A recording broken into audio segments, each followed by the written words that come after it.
Quand on paye pour un service, on pourrait croire que l'histoire s'arrête là. Mais en fait, c'est tout le contraire. Ce n'est que le début. Cette simple transaction, elle lance une sorte de réaction en chaîne. Elle active un réseau immense et quasi invisible qui relie des entreprises, des familles et même des gouvernements. On va voir ensemble comment fonctionne ce réseau caché. Alors, pour que ce soit bien concret, on va suivre le parcours d'une vraie entreprise. Help Comfort.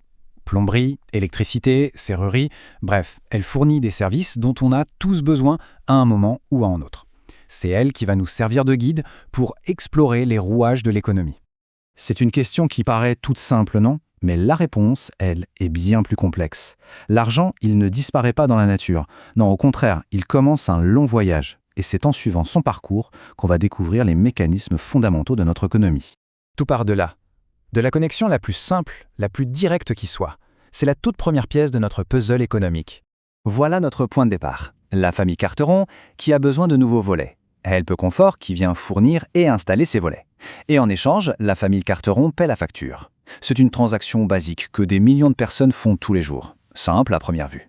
Mais en y regardant de plus près. Pour vraiment piger ce qui se passe, il faut voir cet échange non pas comme un simple transfert, mais plutôt comme une route à double sens. Et pour ça, il y a deux concepts économiques clés à comprendre. Le premier, c'est ce qu'on appelle le flux réel. C'est du concret, du tangible, un bien comme une baguette de pain ou un service, comme ici l'installation des volets par Help Comfort. C'est la valeur physique, le service qui est vraiment fourni. Et en face de ce flux réel, il y a presque toujours un flux monétaire. Ça, c'est l'argent qui change de main. La famille Carteron paye sa facture. Et ça crée un flux d'argent qui va dans la direction opposée au service rendu. Et voilà ce que ça donne, ce fameux double flux. Le service, donc le flux réel, part de Help Comfort pour aller chez la famille. Et en retour, l'argent, le flux monétaire, circule de la famille vers Help Comfort. C'est la base de toute l'économie en fait, un échange constant. Mais bien sûr, l'histoire ne s'arrête pas là, ce serait trop simple. Help Comfort n'interagit pas seulement avec ses clients. En réalité, l'entreprise est au centre d'un écosystème beaucoup plus grand. En économie, tous ces acteurs, on les appelle des agents économiques. Pour une entreprise comme la nôtre, ça inclut les ménages bien sûr, mais aussi les banques, l'État et même des partenaires à l'étranger. Et chaque nouvelle connexion, elle rajoute une couche à notre réseau. Prenons les ménages par exemple. Leur relation avec l'entreprise est double. D'un côté, ils sont consommateurs, comme la famille Carteron, mais de l'autre, ce sont aussi les ménages qui fournissent la main-d'œuvre. Les employés de Help Comfort reçoivent un salaire, et ça crée un tout nouveau flux monétaire, cette fois de l'entreprise vers les ménages. Forcément, une entreprise qui veut grandir, acheter du nouveau matériel ou embaucher, elle a besoin d'argent. Et bien souvent, ces revenus seuls ne suffisent pas. C'est là qu'un autre agent économique crucial entre en jeu. Pour que ce soit concret, disons que Help Comfort a besoin de 4 000 € pour acheter un nouveau véhicule de service. L'entreprise va donc se tourner vers sa banque pour obtenir un prêt. Et hop, une nouvelle connexion se crée avec ses propres flux de prêt et de remboursement.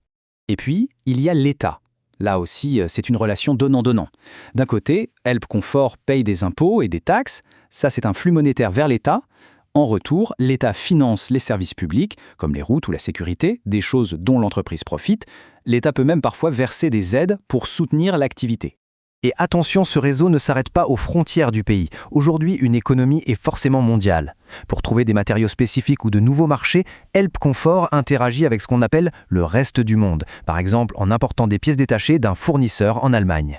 Bon, maintenant qu'on a toutes les pièces du puzzle, il est temps de les assembler. C'est là qu'on va enfin voir le tableau dans son ensemble.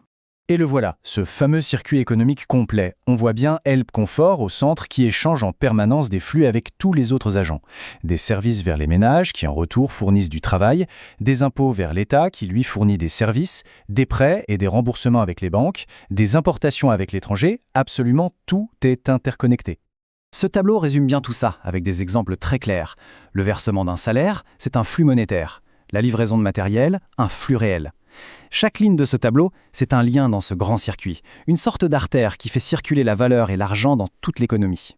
Maintenant qu'on a ce grand circuit sous les yeux, une question se pose. Qu'est-ce qui se passe si un seul petit élément vient à changer? Parce que ce réseau, il n'est pas seulement connecté, il est aussi incroyablement sensible. Imaginons un scénario tout simple. Pour une raison ou une autre, les ménages commandent moins de travaux, moins de volets à installer, moins de dépannage en urgence. Quel serait l'impact?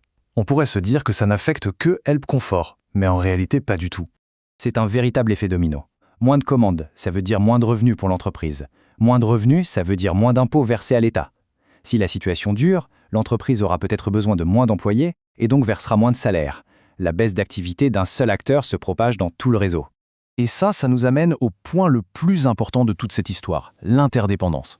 Aucun agent économique ne vit dans sa bulle. La bonne santé d'une entreprise dépend de celle des ménages, qui dépend de celle de l'État, et ainsi de suite. En bref, tout est lié. La prochaine fois qu'on paiera pour un café ou n'importe quel service, il faudra se souvenir de ce grand réseau. Chaque transaction, même la plus petite, est une connexion qui active toute une chaîne d'événements. Et ça amène une dernière réflexion. Où est-ce qu'elle nous mène finalement les millions de connexions qu'on crée chaque jour dans notre économie ?